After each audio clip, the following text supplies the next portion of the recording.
رسول پاک صلی اللہ علیہ وسلم نے فرمایا قیامت والے دن ہر موقع پر مجھ سے سب سے زیادہ قریب وہ شخص ہوگا جو کثرت سے درود پاک پڑھنے والا ہوگا،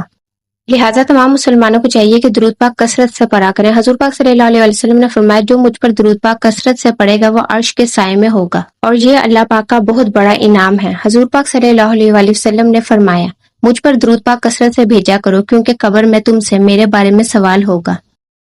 کیونکہ قبر میں لازمی یہ سوال کیا جائے گا کہ تم کس نبی کے امتی ہو۔ حضور پاک صلی اللہ علیہ وسلم نے فرمایا جو یہ چاہتا ہے کہ اس کے اعمال بہت بڑی ترازو میں تلیں تو اسے چاہیے کہ مجھ پر درود پاک کثرت سے بھیجے۔ حضور پاک صلی اللہ علیہ وسلم نے فرمایا مجھ پر درود پاک پڑھنا قیامت کے دن پل صراط کے اندھیرے میں نور ہے۔ حضور پاک صلی اللہ علیہ وسلم نے فرمایا قیامت کے دن کی ہولناکیوں سے اور اس کے مقامات سے سب سے زیادہ نجات پانے والا وہ شخص ہے جو دنیا میں سب سے زیادہ درود پاک کثرت سے مجھ پر بھیجے۔ حضور پاک صلی اللہ علیہ وسلم نے فرمایا درود پاک پڑھنے والا مرنے سے قبل اپنا ٹھکانہ جنت میں دیکھ لیتا ہے۔